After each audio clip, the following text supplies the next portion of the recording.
Good morning, everybody. This is Maury. I'm here in my own dining room today because my studio is being completely torn up to do new drainage.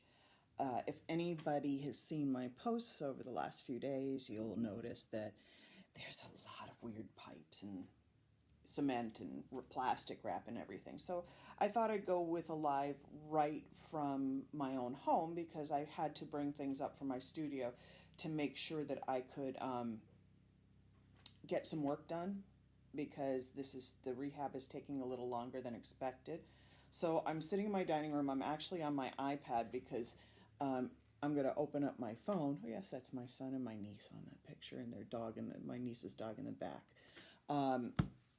So that I can see questions as they come in.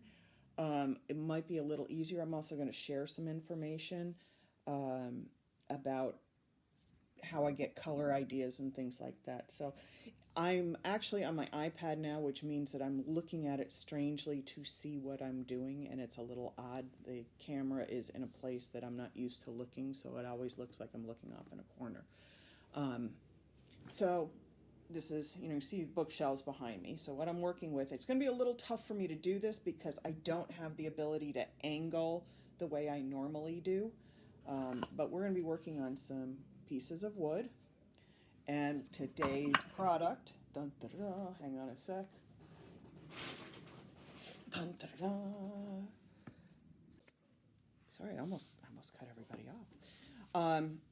Today's product, Old World Finishing Paint by Faux Effects. And I'm sitting here with my coffee in my Faux Effects mug.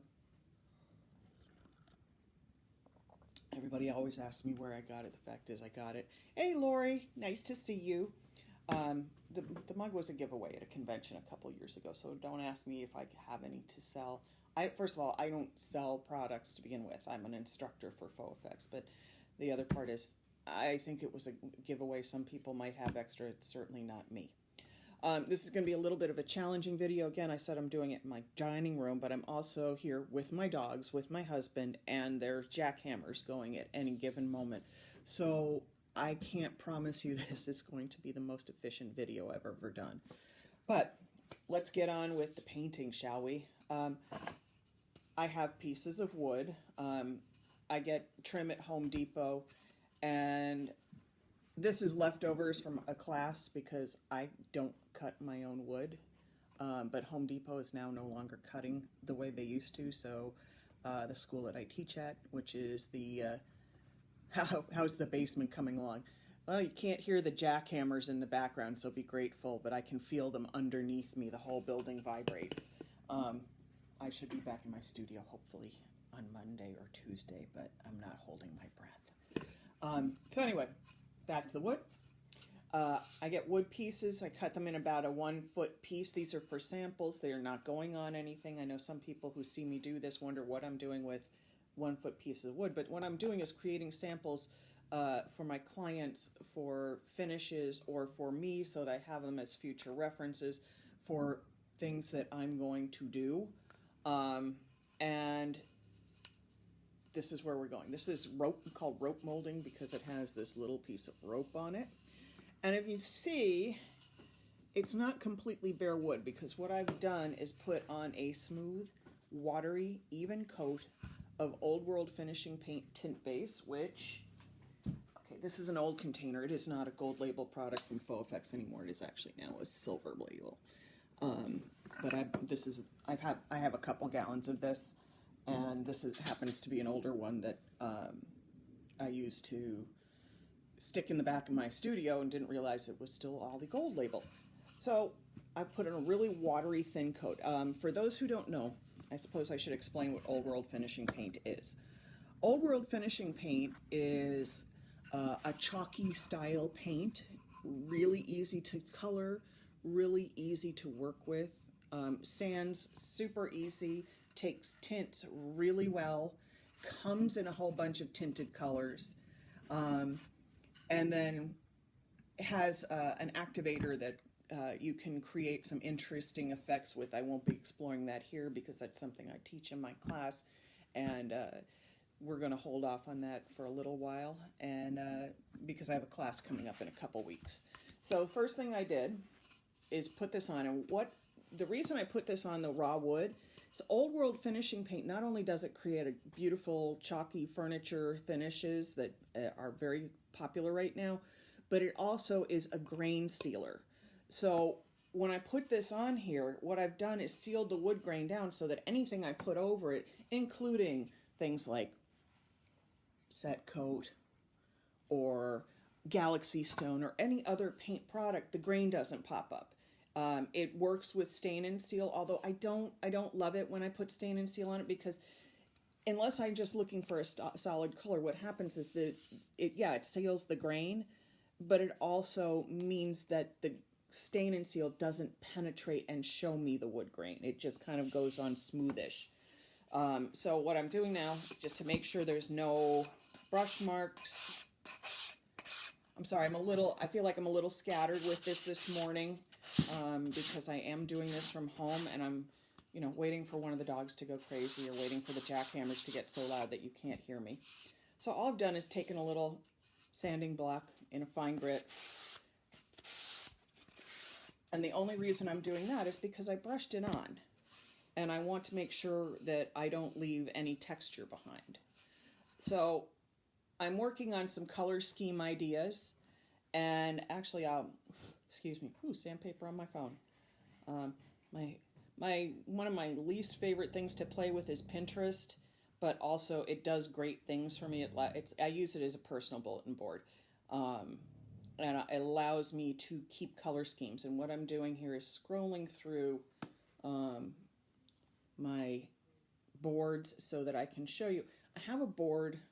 Let's see if I can get it in here, called Color Inspirations.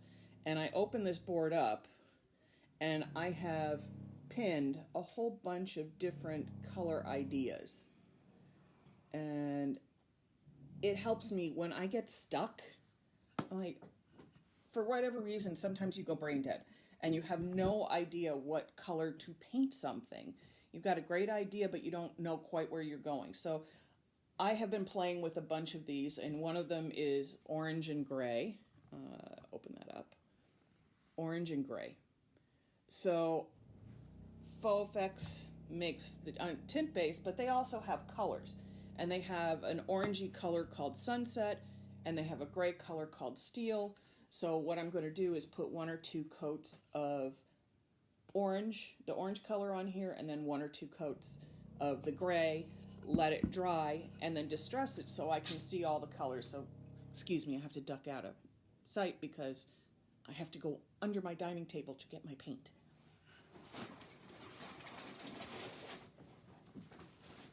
Okay. Not a pretty can. The lid did not stay on when I brought it upstairs. But this is Old World finishing paint in Sunset. You can't read it because the color is actually poured over it. And you see it's a nice deep coral color. And actually this is kind of cool because I did spill it.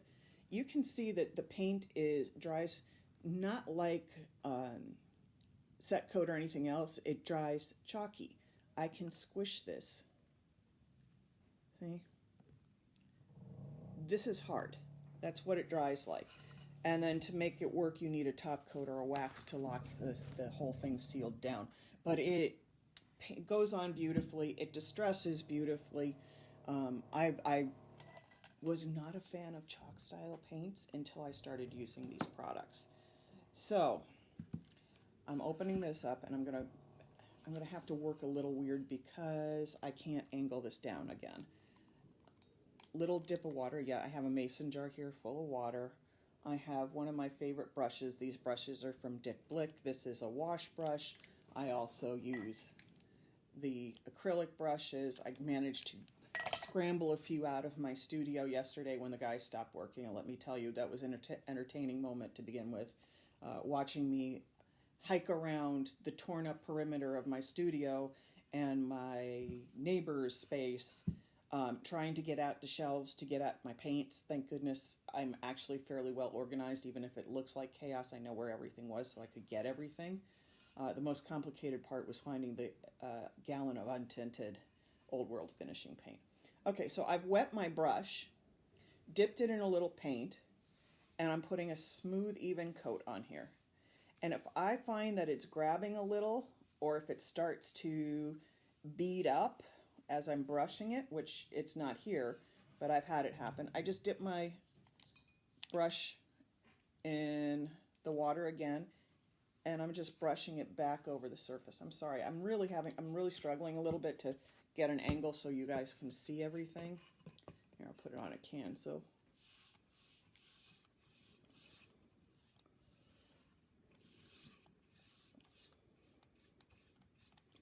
And get a little bit more on my brush.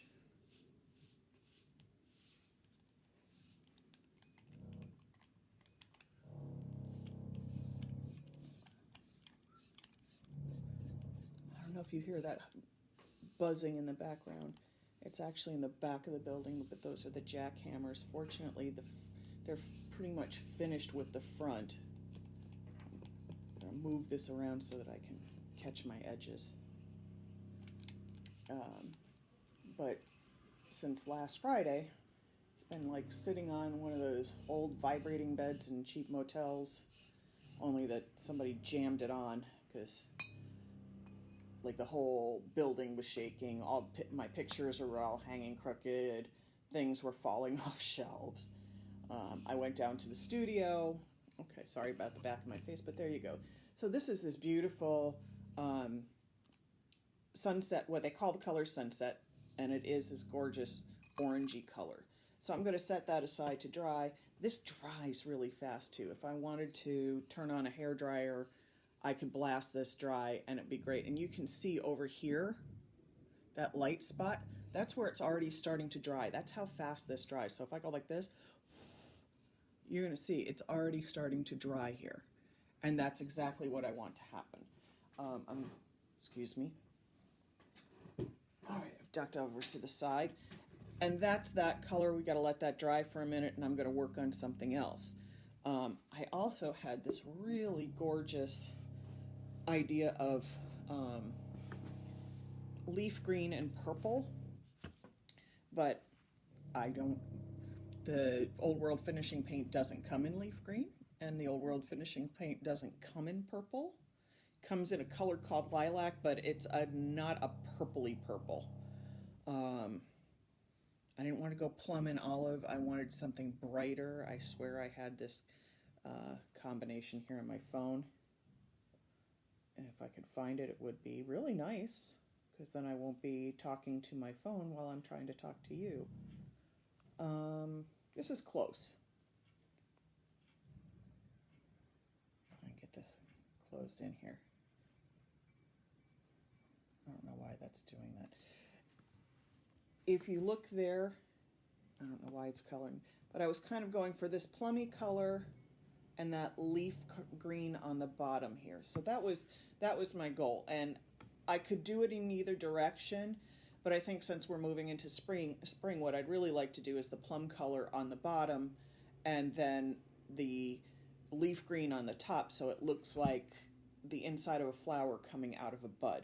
And I'm going to actually take a piece of egg and dart molding. Now again, I've already put a coat of Old World finishing paint on here to seal the grain.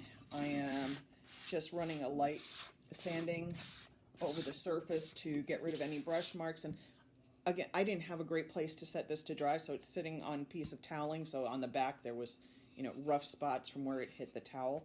This is what happens when you have to make do.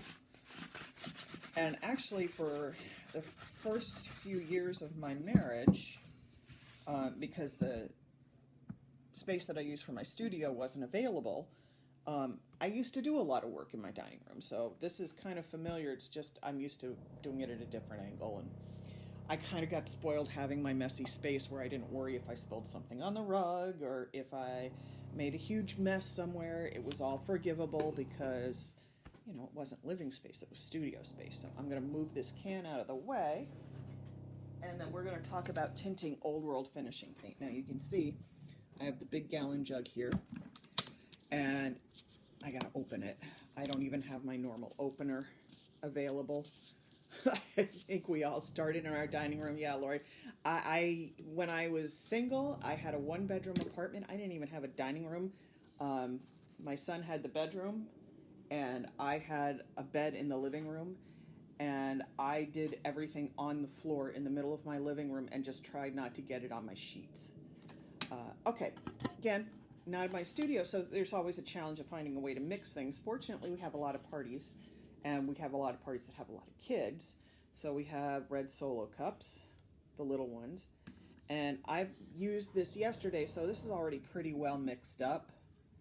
But you can see it's kind of liquidy.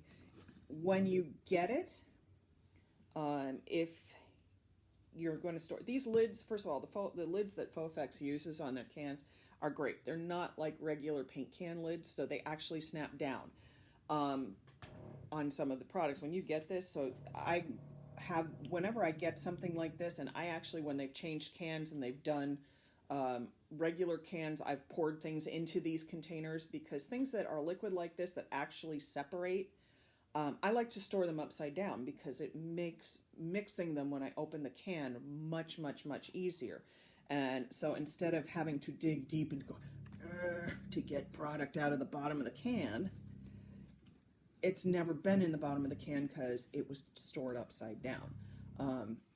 I think they changed the container for this into regular, like, paint gallon cans.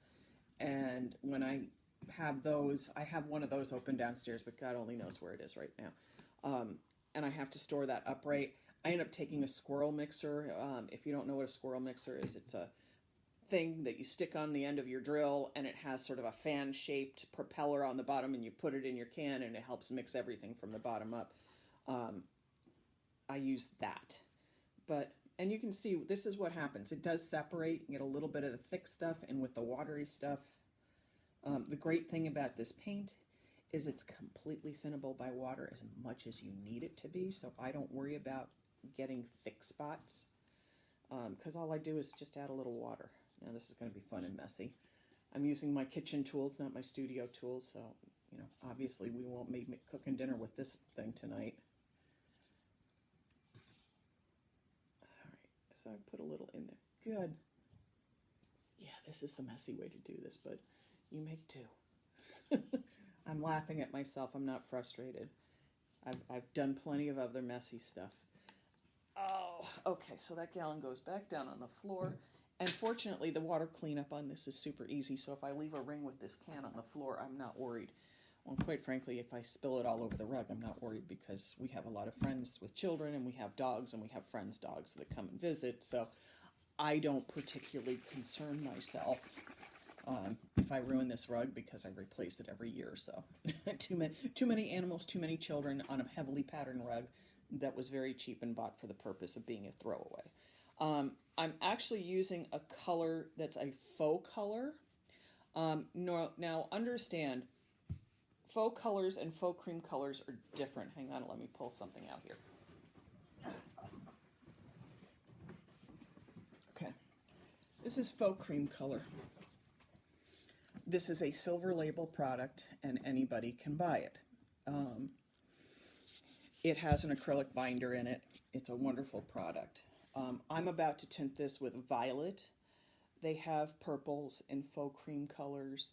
I don't happen to have that in my studio, so I'm going to put a disclaimer on this. When you tint, you can tint this product with either color. Not everybody can buy faux color. It just happens to be what I have. I'm not trying to play any games. I just don't have violet and faux cream color in my studio. And quite frankly, if I did, I'm not sure I could get at it. So I'm just going to tint this with some purple colorant, some violet colorant. For those of you who use other products, it will take other colorants as well. But I'm telling you right now, it's a silver label product, which is what I am allowed to teach with when I'm not in a faux effects teaching studio. So I'm covering the label, and we're just going to turn this purple with purple colorant, and you'll be able to determine through faux effects what colors you want to use. Now, because this isn't, and again, thank goodness we have parties, because I have plastic knives and forks. I put quite a bit of colorant in here. And it's still super light. And there's a reason for this. This is a mineral-based paint. It's hard to get dark. It wants to stay white, even though it takes color really, really well. To get something super dark, you have to use a lot of colorant. So my recommendation always is, if you want black, red, anything like that, start with their colored ones. They have a black that's really good in dark, and you can't make it any blacker yourself without having colorant start to float up on it. I'm going to have to use a lot of color to get anything that's vaguely close to plum on this. And it's still going to be probably lighter than I was hoping for, but I can live with that because I know what I'm looking for and what I'm hoping to find, because I'm really more in the lilac range right now. Pretty freaking far from plum, and it's taking a lot of colorant. And that's what's going to happen. Like I said, to get colors deep, you better go with the pretints. And you'll never get a pure black because of the minerals in it. But I'm getting pretty close. I got a pretty good purple here. Let's see if I can get it a little deeper. I feel like I'm using half a bottle of color.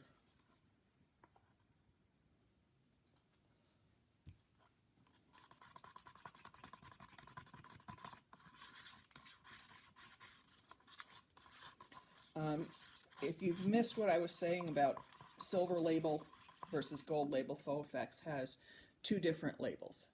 The silver label is available to anybody. That means you don't have to have any training. You just need to go to the website, and 90% of their products are silver label. But they do have a couple that are called gold label, and there's a reason that they're gold. It's because the product needs a little extra explaining, and we don't want you, as an instructor and somebody who teaches for a studio, the worst thing that can happen is that you get a hold of a product and it doesn't work for you. And the reason it doesn't work is you're not familiar with how to work with it. But what happens is the first thing somebody does is they blame the product. They don't blame the fact that they're not familiar with what's supposed to happen with it. So certain Faux Effects products will be gold label because you need to have some training to use them. They're very few. Right now, the only ones that I'm aware of are the RS series, the faux colors, and there might be one or two more. But there's really not that much that is in the gold label anymore. And that's why I'm not telling you to use faux color violet. I'm telling you to go into the faux cream colors and find the purple that you like to do something like this. Faux cream colors come in tons and tons and tons and tons of colors. And the cool thing is that these have an acrylic binder in them, so they're a standalone product, which means you can use them for mural paints, and the colors are really good, intense and rich. And of course, you can see in the back of mine, they actually separate, because this is an old bottle that I've had sitting on the shelf because I have another bottle of it, but I can only reach the new one. So that's the difference. Why I'm telling you, use faux cream colors. You're not trained unless you're a gold labeled Faux Effects trained person. You are not able to buy gold label products. It's not to be mean. It's because there's special training required to make sure you understand the properties and the products work for you and don't fail. But most finishers are pretty familiar with everything that's in the silver label line. And of course, if they're not, you're more than welcome to ask me questions. And I'm going to take another... I'll wash out my orange brush. And because I'm doing this the fancy way, I actually just have a piece of toweling over my dining table. I'm washing out and wiping on the towel that I'm sitting on. So here we go. I take the can, bring it over so I can put this up and you can see what color I've gotten to. And I'm not even close to plum because it takes so much colorant to get there, and I don't think I'm going to get that. I would probably, maybe, let me see if I've got it. I got to see whether I remember to bring it up from the studio or not. yes, I did. Black. Big bottle of black faux cream color. Why do I have a big bottle of it? Because I use it a lot. And I shake everything. Because even if you don't think it's going to settle, sometimes things settle. All right, let me put a couple drops of black in here and see if that deepens that up into a plum color.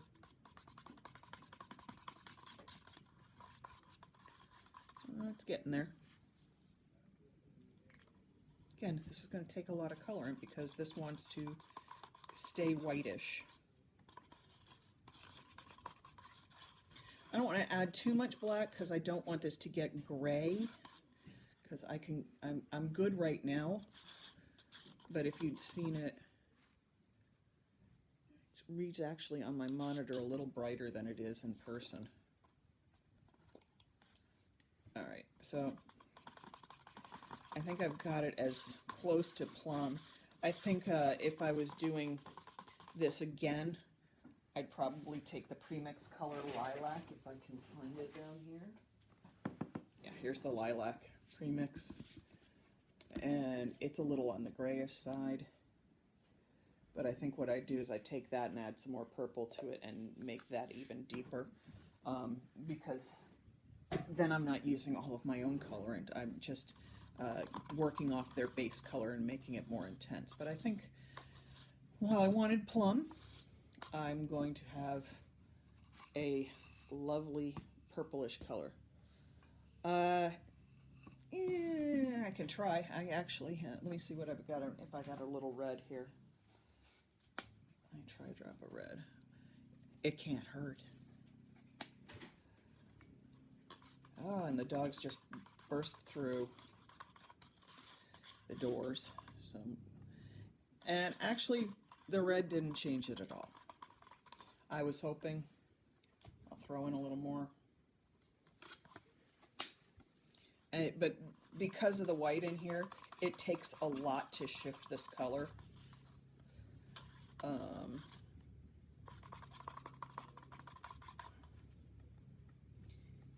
It didn't change it that much. A little bit. I can see it a little bit redder. Let's see if I can get it in focus here. It looks way brighter on the monitor, on the screen. All right. Well, anyway, I got it, I think, about as close to it as I can get without really just floating all the color. And what happens with anything is if you put a lot of colorant in it, you can actually have the color float up, meaning that once you put it in and you brush it on, as it's drying, the pigment itself comes to the top of the paint, and you get kind of a weird skim on it with that doesn't go all the way through the paint. Okay, so I'm going to coat the whole thing again. It looks way plummier on my monitor than it does in person, but this is going to be good. I think I'm okay with where this is. It's as plum as I can get this to be right now, especially when I'm doing it live, and I don't really want to make a big mess. So here's that.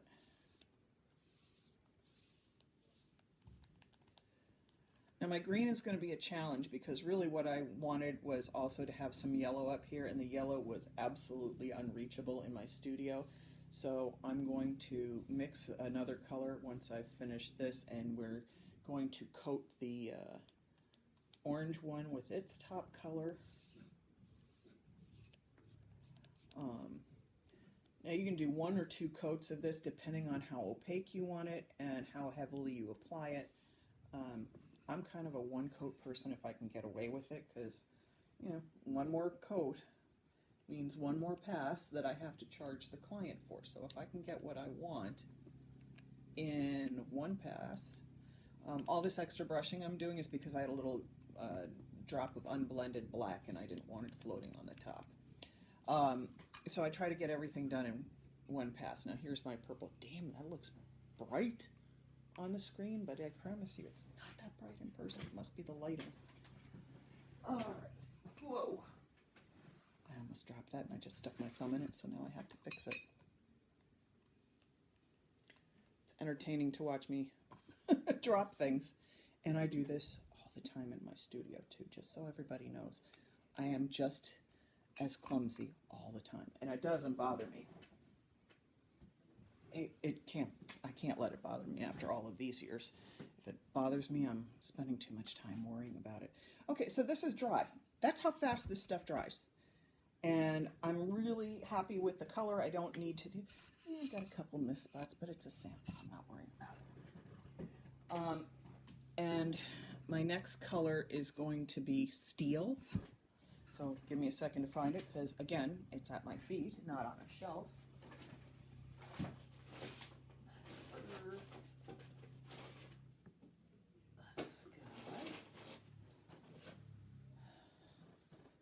That's mustard. There's steel. Here we go. It didn't look like steel because it had some of this paint dribbled on the edge of it. Now let's work on getting it open. Okay. Okay, that needs a little, see, it needs a little mixing up. There's nothing wrong with it. Yeah, and I know I just dribbled it everywhere. Don't worry. That's the benefit of doing this in my own house. I don't worry about making messes, and that dribble on there will not hurt this finish at all, because it's just the liquid from the Old World finishing paint, and all I've done is kind of wet an area by mistake. Won't hurt it. Okay, so I've mixed it up, and this is the color. It is a mid-tone gray, a little on the cool side. I like it very much. It's a good color gray. It's one that I can easily lighten or darken with a little white or a little black as needed. It's not a brown gray.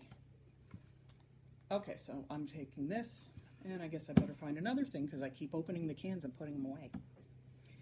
Okay, I'm going to put another coat here. One smooth, even coat. I'm being a little heavier with this because I want my opacity.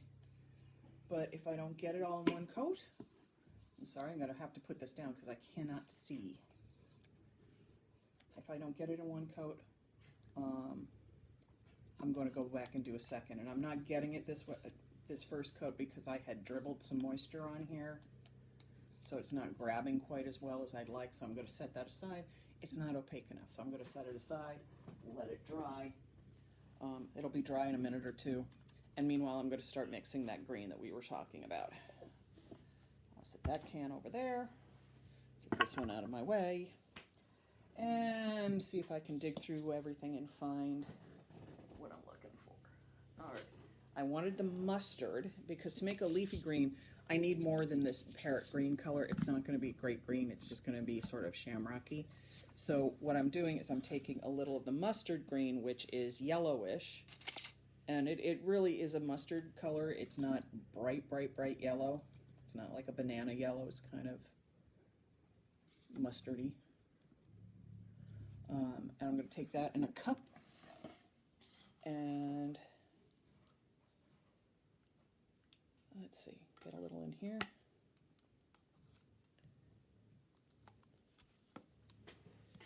Okay, I got a little in there.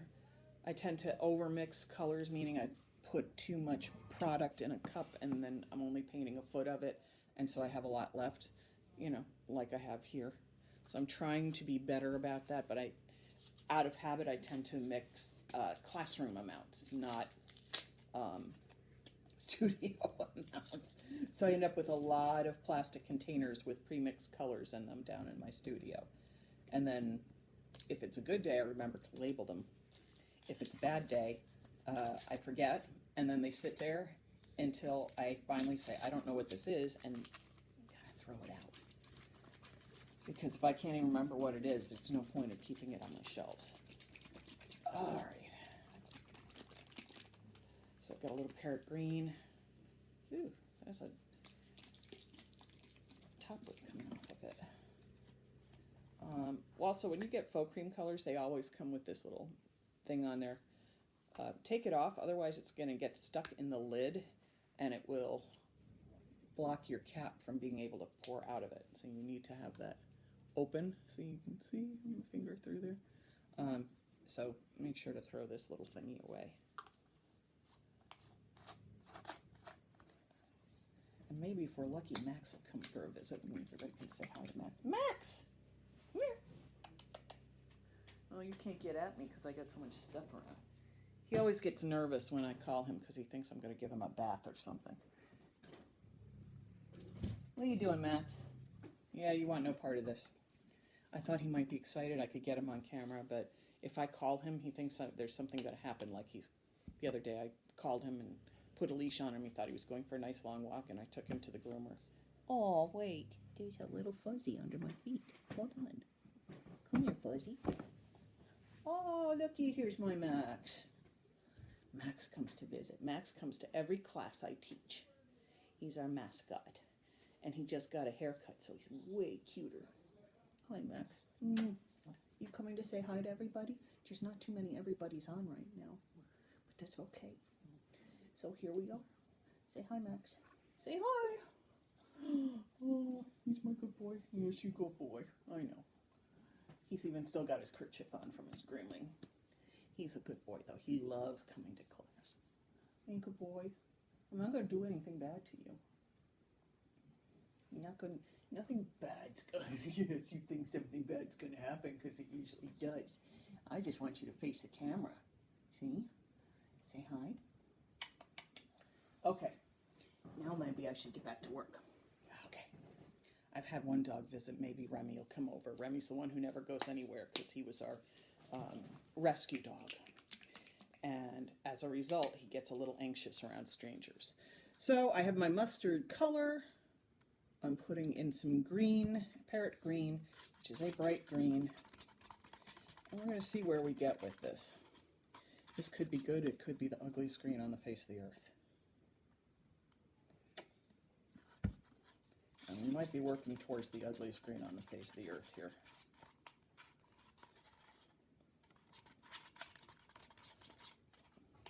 It's still pretty ugly. It looks prettier on the monitor.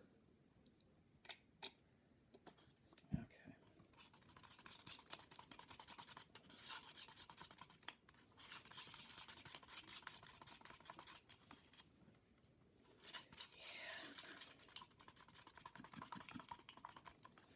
We're still working on the ugliest green.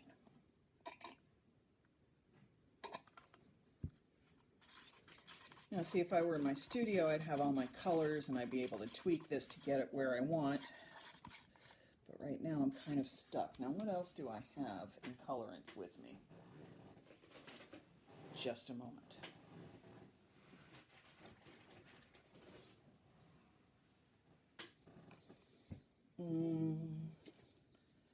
I have a little custom blue. So let's see. Put a little blue in here.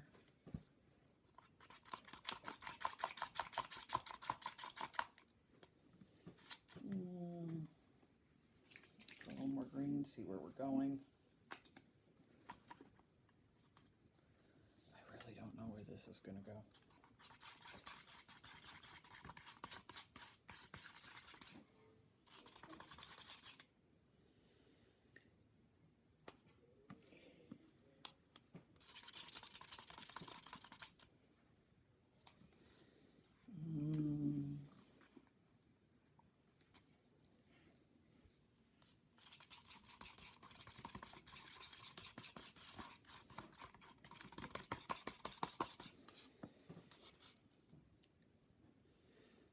It's not bad. Put a little more custom blue in it to take this way, because the problem was the mustard had a little brown in it, and it was not giving me that bright sap green, and I'm really still not there. It's still a little muddier color than I was looking for, but it'll do. It'll do. At least for now, it'll do. I sound like the farmer from Babe. I'm saying it. That'll do, pig. That'll do.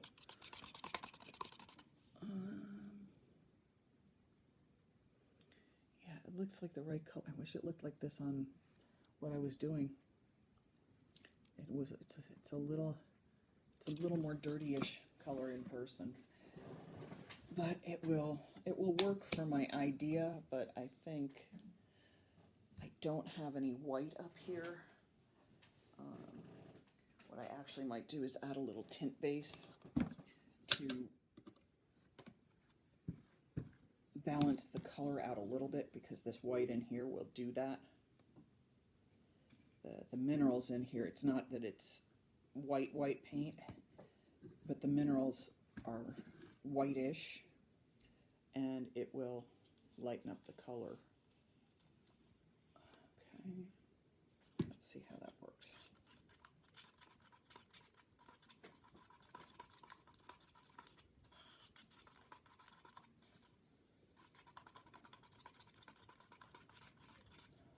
It's getting there. I think I need a little more.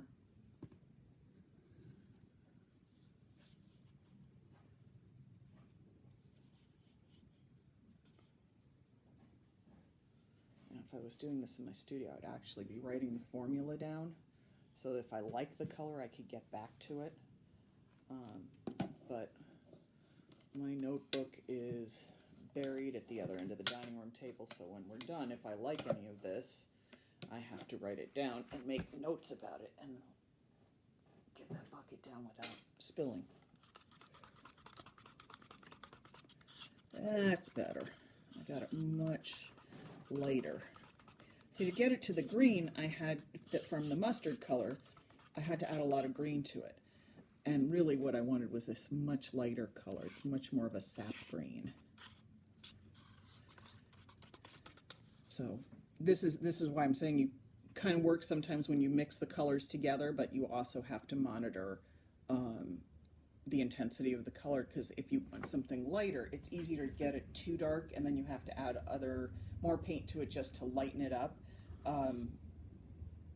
because there is a translucency to this. So when it gets to its maximum depth of color, that's where it's going to stay until you start doing some stuff. If I had white, I could have put white in here. I could not possibly get the white in my studio, so I'm kind of winging this. And I appreciate that you're with me while I wing it. The purple is still drying. The sunset color is still drying. So now it's the let's let paint dry moment. I'm going to have a sip of my coffee while I let paint dry. I'll talk to you about where I get my wood samples. I go to Home Depot, and this is trim by the foot. Sometimes you can get pre-primed woods. It depends on what you want. Truly, if you want a foot of this, you take a piece of it off the rack, and there's saws in your Home Depot, and you can cut it for yourself. If you're going to do a lot of it, I suggest investing in either a table saw or circular saw, because it's a lot of work. These are pieces I happen to have left over from a class I cut, and if I had cut for, and if I'm going to continue to do samples like this, I'm going to end up buying a circular saw for my studio and putting it in there, and cutting for myself and cutting for small classes. Fortunately, the studio I teach for, which is the Faux Finish School in Louisville, Kentucky, oh God, Martin's going to kill me because I just totally blanked on the website. It's www.fauxfinish.com. I was about to say it and I just blanked on it.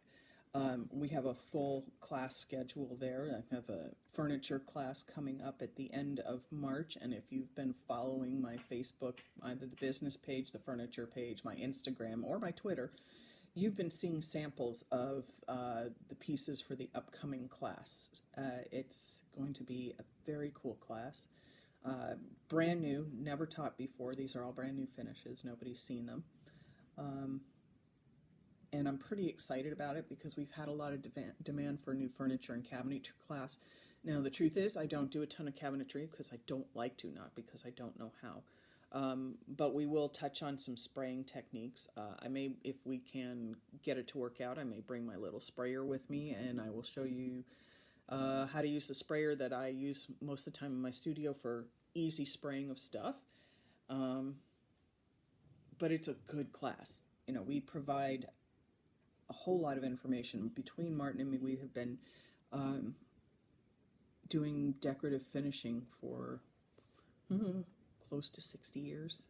I have 28 this year in the field, and I think Martin's 30, 31, I'm not sure exactly. And we got a lot of knowledge between the two of us. We have a lot of stuff to share. Plus, we've been told that we're sort of like Laurel and Hardy. Or bickering siblings. We just pick on each other all the time, which is incredibly entertaining. And when I'm looking away, I'm looking to check to see if it's dry, because I know listening to me babble isn't always the most exciting thing, but I can't move on if it's not dry. We're getting there. I'd say maybe another couple of minutes. If I can put this on while the other coat is wet, but then what happens is it muddies up the color, and we're not going to get the nice distressed look that's so much fun. And of course, I didn't think to bring a hairdryer out here, and that would be helpful because I could get this dry fast. So, excuse me a minute. I'm going to go get a hairdryer.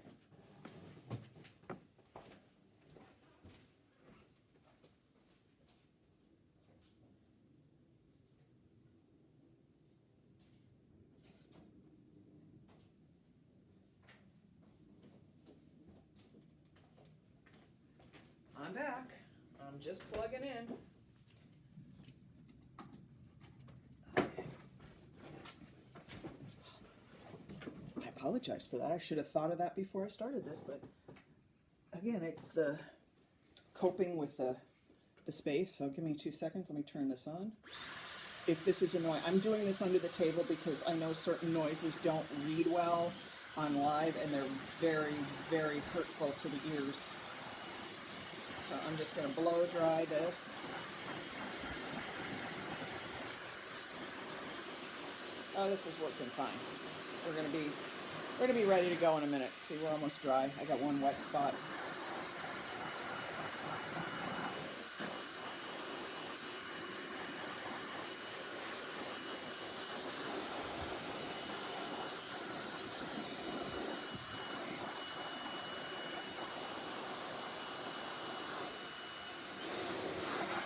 Ooh, I turned it up, so I'm putting it down under the table. That got really loud.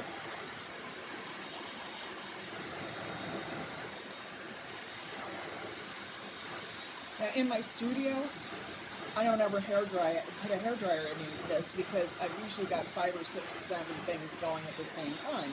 So by the time one is dry, I've already done a couple of other layers on other things. I'm going to put that one to the side. And I'm going to grab our purple one.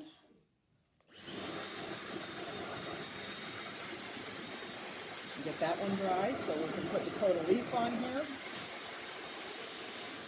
And you can see up close, get in there, you can see the difference between the dry areas and the wet areas. And you really want it all as light and dry as possible so it doesn't really re-wet the paint.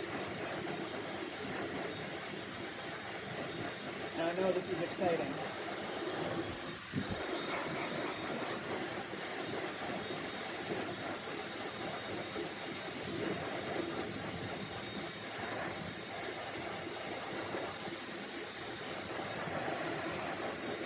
Almost done. Oh, truly the joys of watching paint dry.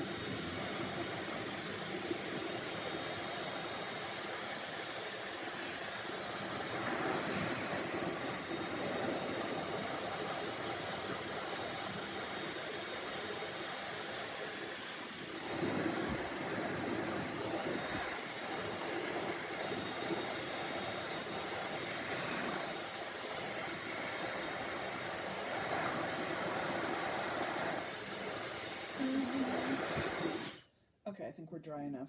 I'm actually going to hit it with a little cool air so that it cools this off. You don't want to paint on a warm surface. It just makes the paint dry out super fast. Yeah, wait for the heat to blow out of the hairdryer.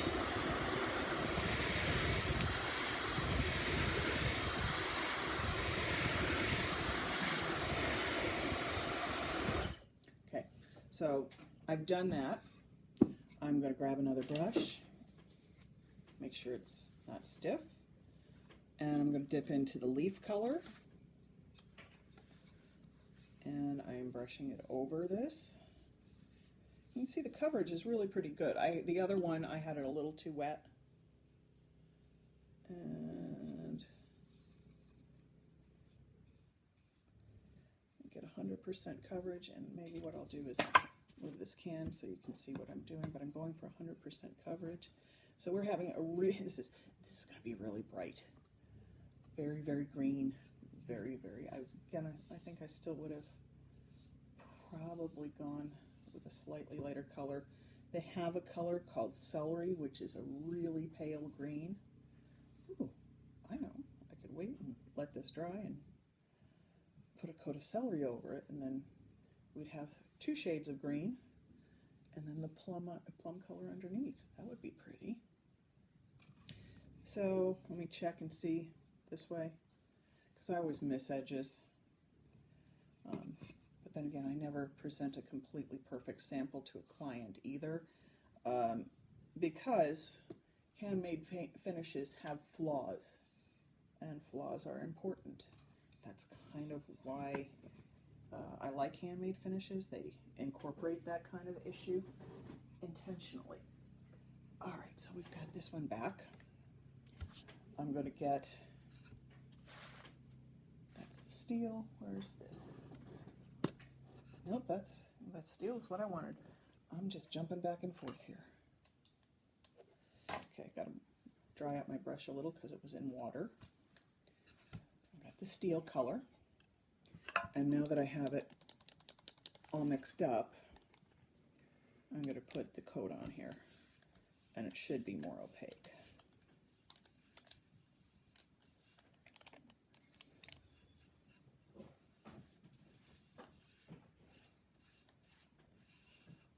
Oh, we're going to have dogs barking in a minute because the workmen are coming in through the front door and out through the front door and in through the back door and out through the back door. So my dogs consider themselves burglar alarms. They notify the entire neighborhood if somebody walks by. Okay. So now I've got, I'm sorry I was doing it off camera. It was the only way for me to see it. I've got a smooth, even coat. Yeah, I can see a little hint of that orange through there, but that's actually okay. I'll probably take a little more paint, go in there. And it's actually doing a little bit of beading up. And if you look right along there, you see those little glops. That means that the paint is starting to dry as I brush it. And I probably could use some water in it, and I'm actually... I'm not going to worry about it now, but if I was doing this on a piece of furniture, actually I better worry about it because it's starting to pull back. It just needs a little moisture to smooth it out. See, and I just put a little water in there, brushed it right out. So I'm going to set that aside to dry. I'm going to check my green one, and the green is drying super fast because the mineral basis of this paint actually, it draws the moisture not only from the top when you put the second coat on, it pulls it from the bottom.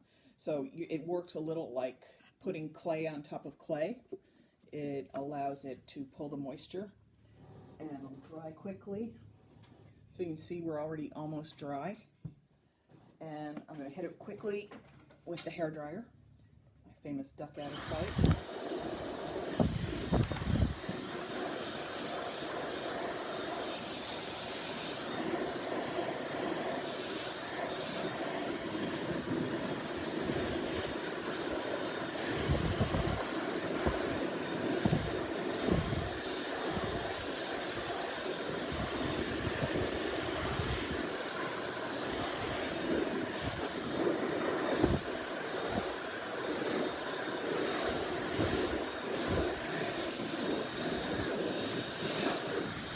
Okay, that was really, really dry, so that's really nice. I'm going to put a coat of the celery colored Old World Finish paint over this.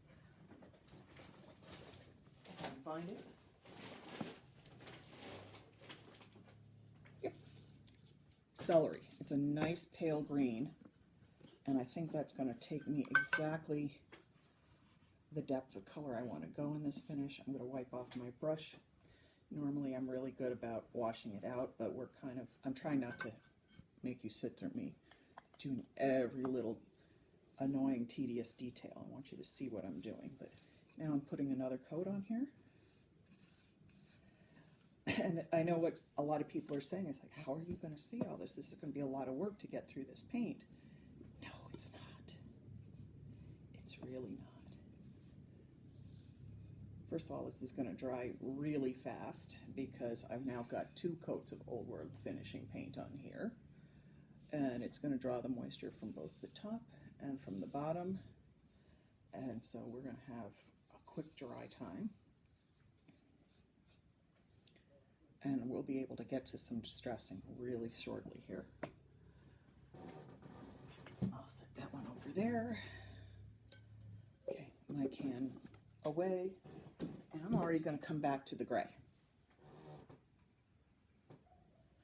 And if you look at this gray is already almost dry. So I'm going to hit it with a hairdryer and then I'm going to show you how it distresses.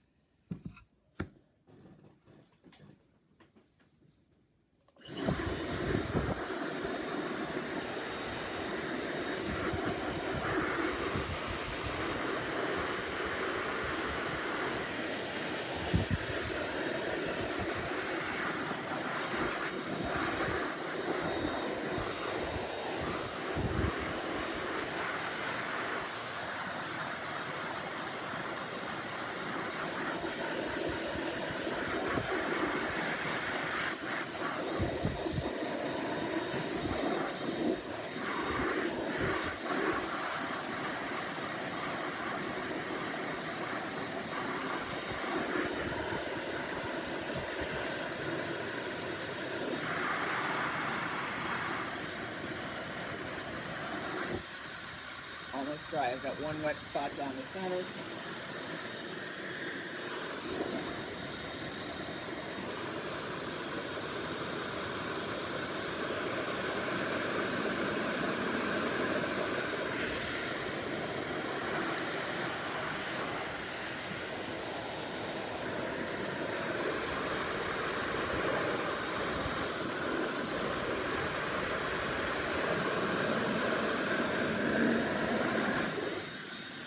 Okay, that's dry enough for now.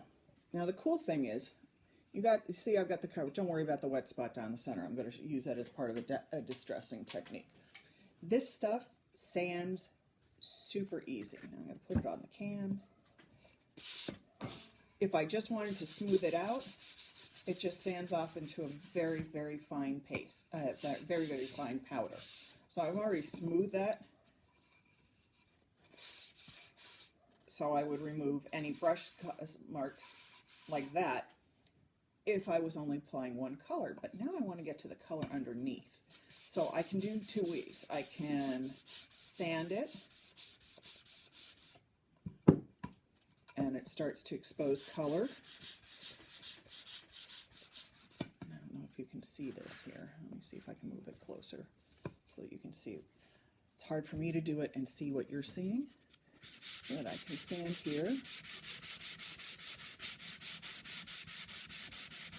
And because I have 2 coats on, it'll take a little longer, but you can see it comes through, and I can even cut right through down to the wood. So I can distress that way. And I usually distress pretty carefully because I want to see how much, I want my colors to show. But there's another way to distress. Give me just a second to grab a towel.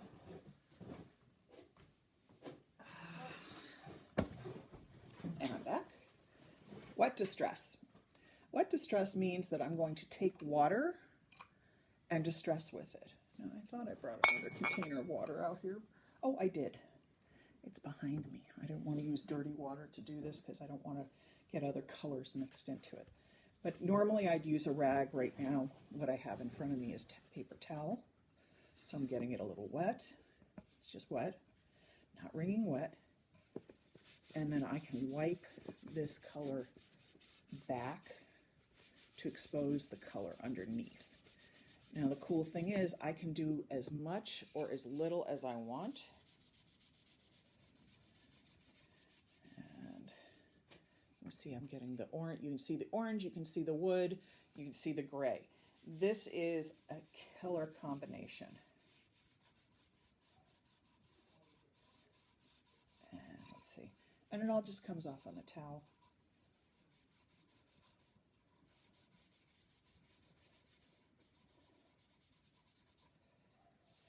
And I do like it down through to the wood, so I get layers of color showing.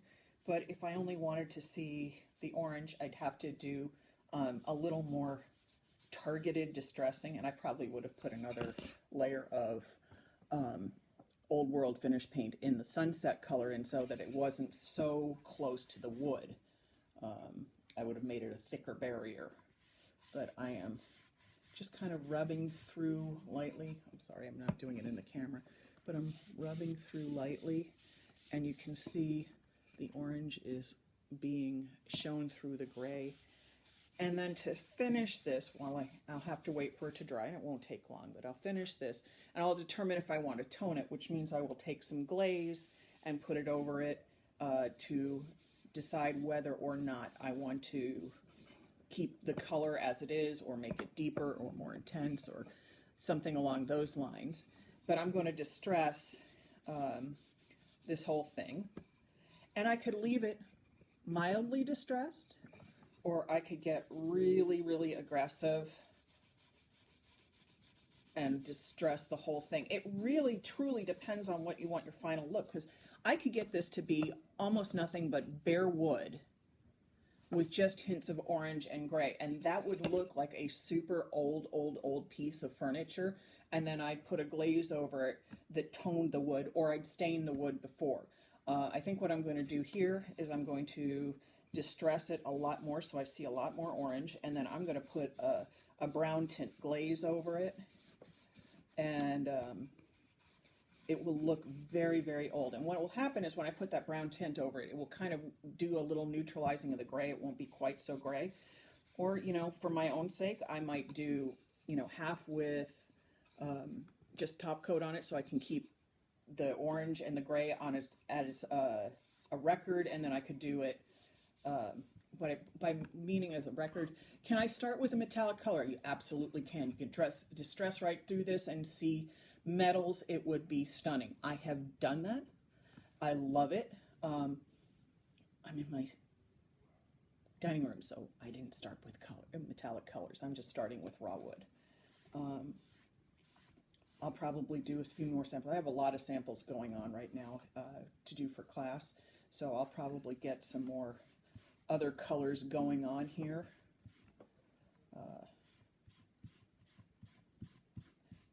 Let's see, this is coming out really nice, and this is a really hot color trend. This is how you can get oranges into things without making it too orangey. And I've got a little pilling happening, and that's probably because I'm using paper towel. I'm getting a little paper and a little weird deposit, but I'm going to do a little more aggressive distressing, and then we're going to distress that green and plum one so we see all those colors. And I see how nicely that's starting to show those colors. I really, really, really like that. And I post these on YouTube, which doesn't show the comments, so if you're watching this on YouTube, I'm answering somebody's questions every time I break away and look at the screen and answer something. Sorry, needed another one. It's because I'm doing a Facebook Live to record this, and I try to answer people's questions as we go along. And the thing is, I can wet distress this all I want. The one thing I do warn about wet distressing, especially with red colors, is that when you wipe back, you're re-wetting that paint. So you can actually kind of smear a little orange or a little red or something on here, which can look cool. If I want cleaner distressing, or I should say maybe sharper distressing, I will use nothing but sandpaper. But that you have to, again, it can cut right through the paint, so you have to really, really pay attention. I do a lot of both. Quite frankly, I combine them most of the time. It depends on where I'm at with my finish. Now, I really like this because I think the orange is pretty subtle in here. That sunset color, while it has a punch, it has some subtlety. I'm going to set it over, let it dry. And then I'm going to come back to this. I think I'm going to hit this with a hairdryer for a second because it feels damp around the edges.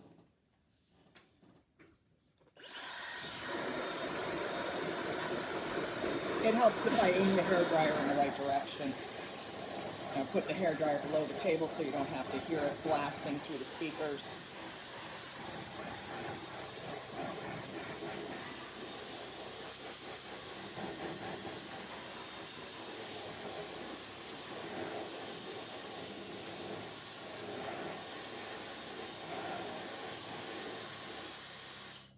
Okay, so we're pretty thoroughly dry. That's how quickly this stuff dries once you get going.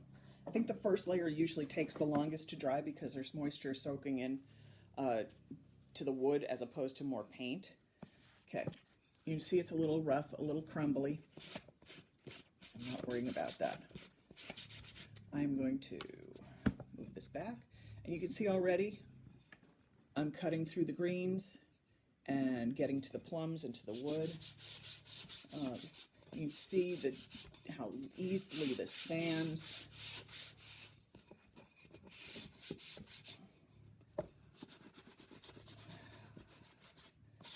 What I'm doing right now is removing brush marks and stuff like that too.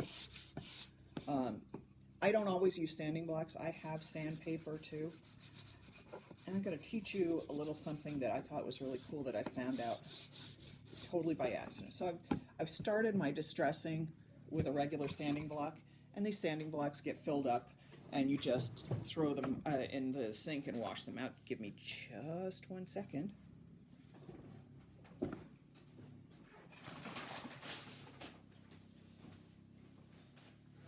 I use sandpaper too, and I can use wet dry sandpaper, but I don't wet sand this because that's sort of pointless. So I was sanding with like a 220 grit, and it was cutting through a lot, and that's great. But now I am at a 400, and I know this is coming in backwards, but I'm going to go take a piece of 400, fold it down so I have a little more control. And this does the coolest thing, because not only does it sand, it polishes this. And I can actually make this shiny. I'm getting like a shine right here. It does a burnishing thing to it. It's very cool. And it's a lot more work, but it's a much more controlled cut through, so you're not likely to blast past the plum and have nothing but bare wood showing. I totally found out about this.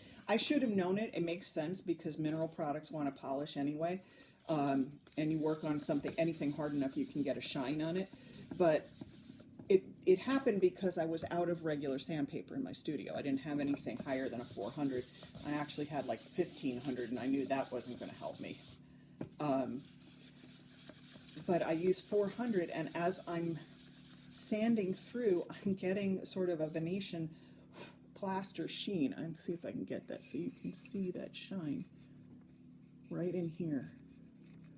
It's starting to get like a mirror shine going on it, which is really cool. This is not, it was not what I expected to happen. Although I do think I need a little more coarse sandpaper to cut through the colors a little better. So I've got my 200 too.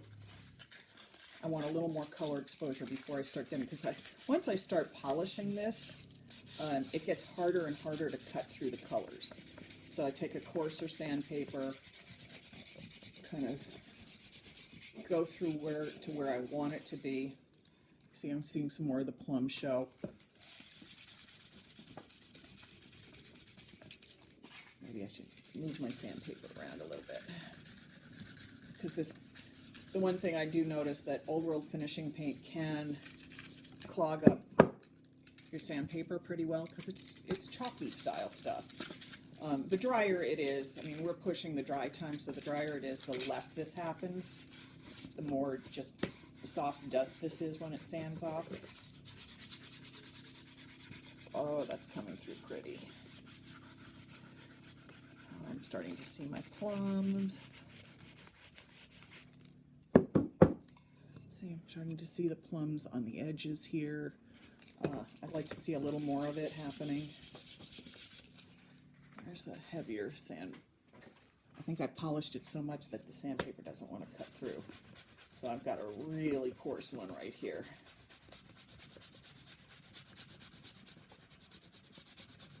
Oh, this is good. I'm getting all three colors.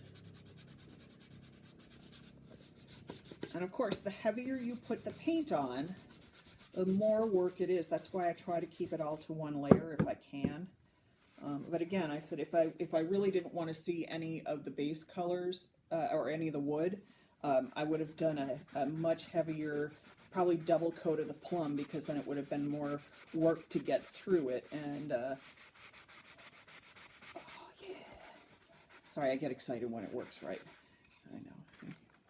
See how it's all coming through to those pretty colors? It's like a spring finish. It's more deeper on the edges because, you know, what happens with these high-rise, very detailed pieces of wood, it's really easy to get the details sanded out up here, but then you don't get into the crevices. So I got to pay attention a little bit and get down into the crevices so I get some more distressing. And I'm sort of doing a uniform distressing around on this right now, but I could become much more aggressive in one spot, which is what I'll do, so it looks more worn. And you can see I'm getting a little more aggressive in one or two spots and then much lighter on other spots, because things don't distress and age evenly. See, I can even clog up this if I'm, you know, working on it. So I'm actually kind of being more aggressive because I have so much paint on here that it's taking a little work to get through it all.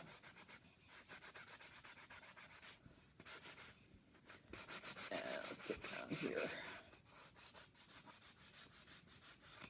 I'm really liking how these colors are turning out. This is this sort of purple and leaf green. I've seen it a lot of color trends this year.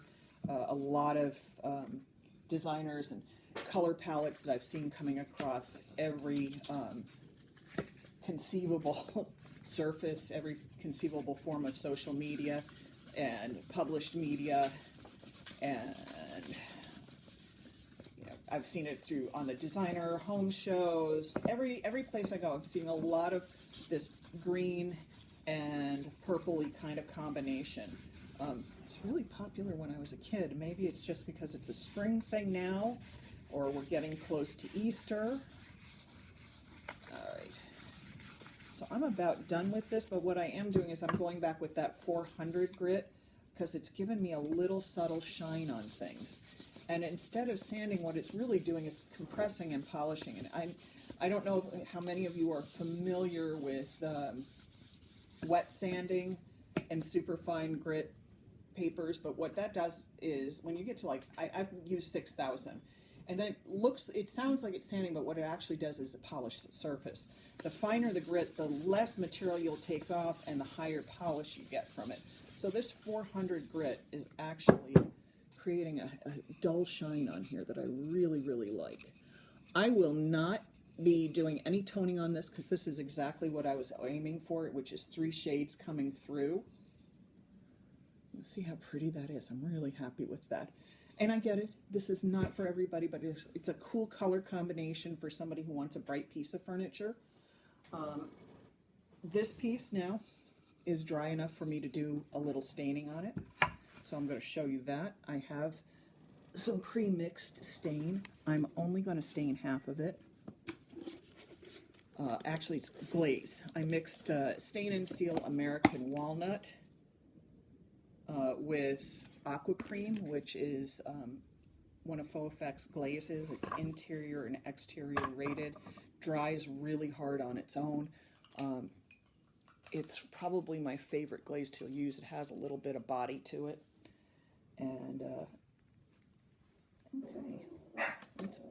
And there goes my dog alarm. Okay, since I'm done with the distressing, I'm going to rinse my brush out back here to make sure it has no purple in it. So I'm only going to do half of this. I don't have any tape with me, so what I'm going to do is just kind of wing it by eye. Let's see, that looks like about half. Okay, see, I'm going about halfway. If I was downstairs and I had my tape, I do a nice clean taped line so it doesn't, oh dogs, please stop barking. That's not as nice. I'm nicer on camera than I am. Usually I just yell, shut up. But our workers are heading to their lunch break. So here's the stain with the glaze has toned this in a really nice way. And then you can remove as much as you want. I'm going to wipe this back a little bit.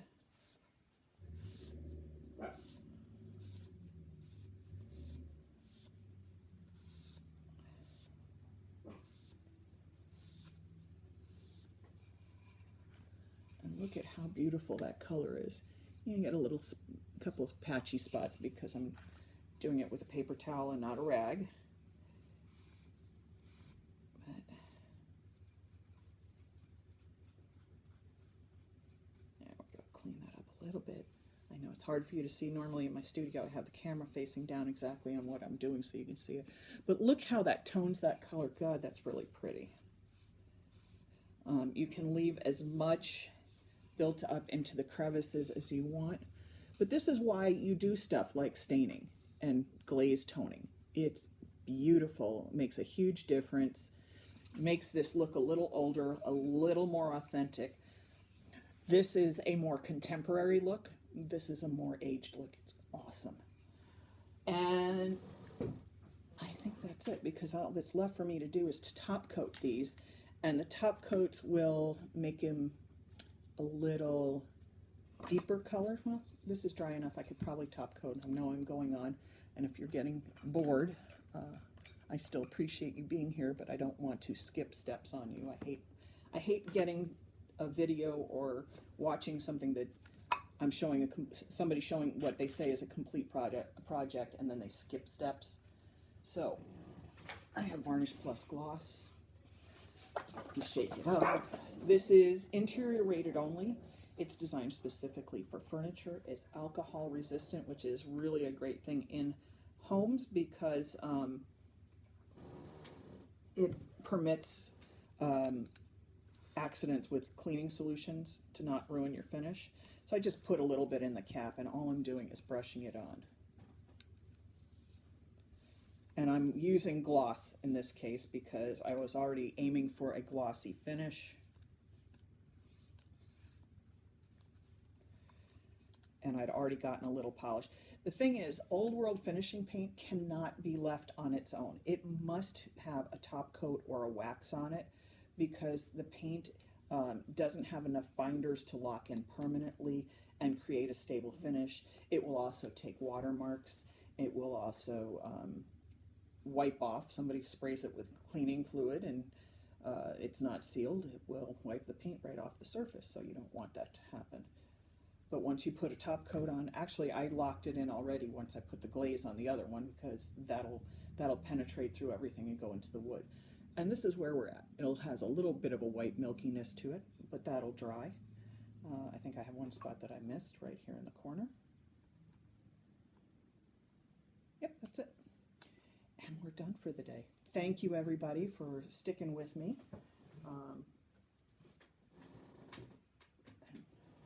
I appreciate you working with me in the challenging circumstances of my working in my dining room. Once I get off with you, I'm actually going to drink my cold cup of coffee that sat here through the whole thing. Oh yeah, that's cold.